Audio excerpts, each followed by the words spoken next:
Eu quero compartilhar um pouquinho da palavra de Deus, de revelações que Deus tem trazido para mim. E é bom compartilhar, porque a bênção de Deus deve ser compartilhada. Eu tenho sido tocado pelo Espírito Santo muitas vezes para poder compartilhar isso. Eu queria que você entendesse um texto comigo que eu vou ler para você agora, que está em Gálatas capítulo 4, versículo 30.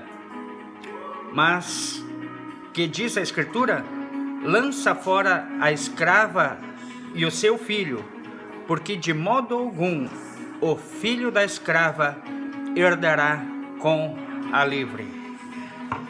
Entendemos que essa palavra foi dita por Deus a Abraão, de modo que ele mandasse o Eliezer embora e então ficasse só com Ismael. Qual é a palavra que me vem ao coração? A palavra que me vem ao coração é que nós temos duas forças que agem dentro de nós. A força manifesta dos desejos, das tentações, das emoções dentro de nós. E temos a força do Espírito, que quer Deus, que quer se voltar para Deus, que não aceita as condições citadas por este mundo. Nós temos, por um lado, uma alma carente, aflita, derrotada, querendo se nutrir da sua própria natureza, buscando no mundo a forma, o meio de se suprir. Por outro lado, nós temos o Espírito que anela por Deus, que busca a Deus. Eu quero colocar aqui que nós temos a escrava, que é a nossa alma, e a livre, que é o nosso Espírito. Nós temos que mandar embora uma delas. Está dizendo aqui, a escrava não herdará contigo. Manda a escrava embora e fica só com a livre. Então Deus tem nos mostrado esse tipo de comportamento que a nossa alma tem praticado e ela precisa ser modificada. Nós não vamos arrancar a nossa alma e jogá-la fora, não. Nós vamos instruí-la, salvá-la, buscar requisitos na palavra de Deus a fim de reconstruí-la. E nós temos da palavra de Deus momentos tremendos de indicação de formas que nós podemos reconstruir essa alma. Assim como lá em Judas 20 diz: mas vós, amados, edificando a vossa fé santíssima, orando no Espírito Santo. Então eu posso ser reconstruído, eu posso buscar meios, requisitos para reconstruir a minha alma. Não posso governar, a minha alma não pode governar, o meu espírito não pode governar sem tomar uma posição, sem estar edificado, sem estar pronto. Se eu não fizer nada por isso, o que vai acontecer se eu não fizer nada? A minha alma vai ganhando terreno, a minha alma vai me conquistando e eu vou me sentindo derrotado, fracassado, inimigo. E uma sensação de medo terrível me surpreende e me põe para baixo. Eu quero dizer para você que a fé, ela tem uma base legal. A Bíblia diz que a fé vem pelo ouvir, lá em Romanos 8:28, e ouvir a palavra de Deus. Eu posso ouvir a palavra de Deus por uma pregação, eu posso ouvir a palavra de Deus pela meditação e confissão dessa palavra, eu posso ouvir a palavra de Deus pelo próprio Deus. Não é demais isso? Ouvir a palavra de Deus pelo próprio Deus? Claro! Não há um profeta que interprete, não há uma interpretação que eu mesmo posso fazer através da Bíblia, mesmo que um pregador venha e pregue para mim.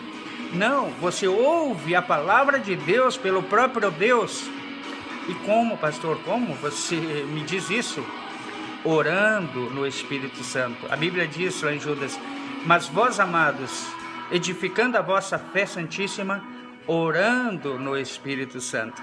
Então, a oração no Espírito é a oração do Espírito, a oração que vem do próprio Pai ao nosso Espírito. É a palavra de Deus proferida em mistério. Não é demais?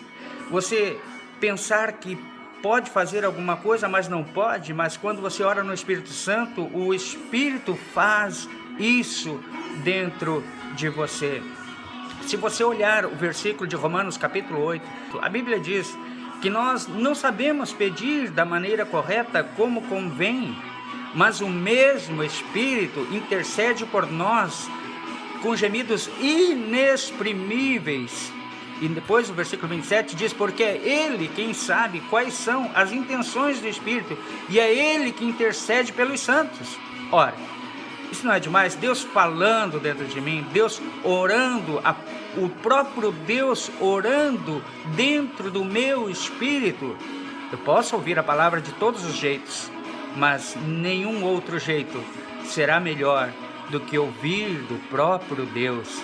Então a oração em línguas é de fato a oração do próprio Deus dentro do nosso espírito. Glórias a Deus! Mistérios revelados.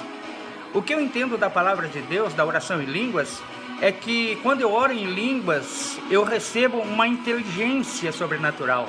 Como, pastor? Uma inteligência nova, uma inteligência sobrenatural. Como? Com ela eu consigo ter o discernimento do Espírito, discernir espíritos. Eu consigo ter uma palavra de sabedoria, eu posso ter uma palavra de conhecimento, eu posso discernir entre o bem e o mal, eu posso receber instrução de Deus para me definir em áreas de contundência da minha vida, lacunas ou mesmo situações que eu não consigo resolver. O Espírito naquela hora vem e diz, olha, eu vou te ajudar, eu vou te orientar. A Bíblia diz lá em São João capítulo 16, que eu enviarei o Espírito e ele vos ensinará todas as coisas.